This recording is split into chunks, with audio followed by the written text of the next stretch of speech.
Okay, so one more screencast video lecture for today. And this should be shorter than the previous two, but on two very, very important and related critical concepts, one of which we're familiar with, ideology, the second, colonialist discourse, or as it's sometimes referred to as colonialist ideology, right? So, how does Marx's concept of ideology critically inform what it is that post colonial scholars, theorists, writers, artists, activists do? Okay. Uh, One can make the case that it's central to what it is that all these folks do, right? In order to resist, be critical of, develop tactics and strategies to get beyond uh, colonialism and imperialism. And not only colonialism, imperialism, but its legacies, be they political, economic, social, cultural, environmental, or ecological, as they impinge on the contemporary moment, right? So this business, this aspiration, this ambition of getting beyond colonialism and imperialism, it's not just about getting beyond colonialism and imperialism, but it's also about getting beyond its consequences, its lasting legacies, its complex ramifications for the present world that we all inhabit right now. Okay. So, ideology is an important term and concept to know if one wants to understand post colonial theory. So, I'm going to define it for you once again to reinforce your understanding of what it means and how it works. Now, Marx wondered how the capitalist or merchant class was able to hold sway not only over wealth, capital, and property, but over the great mass of society that does its bidding. He was astounded by the fact that so few could maintain control over so much and so many, which is to say the proletariat and the working class. And one could argue and one should be astounded at the political dynamics of the world that we inhabit today, which is, again, still tethered to this long history of colonialism and imperialism, right? Which produces these huge, huge uh, disparities amongst human groups or classes, uh, nations, what have you. Um, in addition to acquiring control over capital, which is to say land, material resources, money, education, knowledge, healthcare would be a current example, they also had the means to control the mentality of others who have minimal, limited, or no access to these things. Uh, Marx's classic definition of ideology, as we all know, or I hope we know by now, refers to the thoughts, ideas, attitudes, and sentiments, and also the beliefs of the ruling class, what he referred to as the bourgeoisie.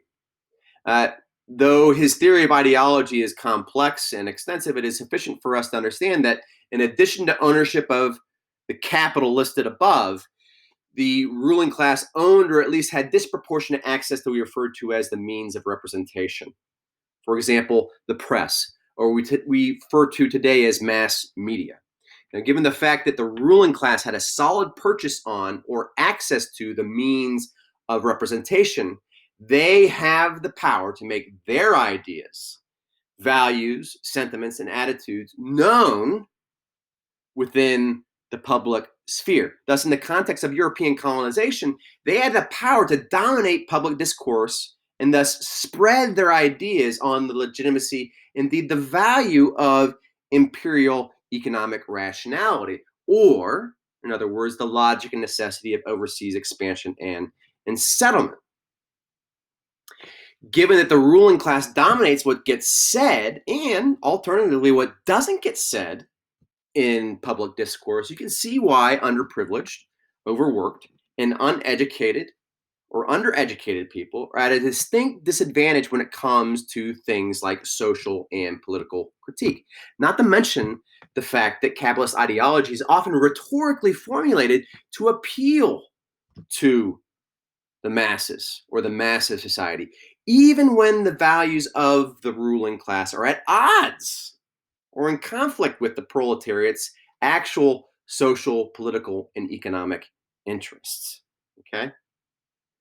So, ideology is a tool or a weapon, a resource that the ruling class or the dominant class uses to its economic and political advantage. Okay? Uh, Colonialist discourse. What is colonialist discourse? Well, colonialist discourse is a particular concept that is often applied to the matter of providing the moral, political, and economic rationale, or rationales for that matter, or justification or justifications for this practical matter or the business of colonization. Now, as Robert Young mentions, colonialism is the practical matter of invading foreign territories, setting up forms of governance, extracting natural resources, appropriating land as property, and subjugating indigenous populations to foreign rule. But imperialism is the body of ideas articulated in texts, be they political, legal, philosophical, scientific, even literary for that matter. Uh, the works of Rudyard Kipling come to mind.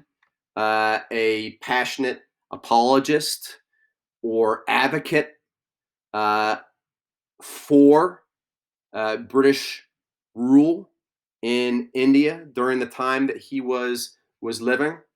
Uh, so imperialism is the body of ideas, right, that are deployed to justify colonialism. When we talk about colonialist discourse, we're basically talking about ideology. For example, race is a term that is shot through with ideological thinking and ideological assumptions.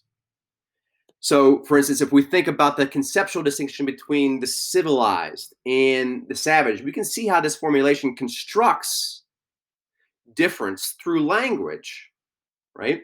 Between colonizer and colonized, as if a clearly recognizable or obvious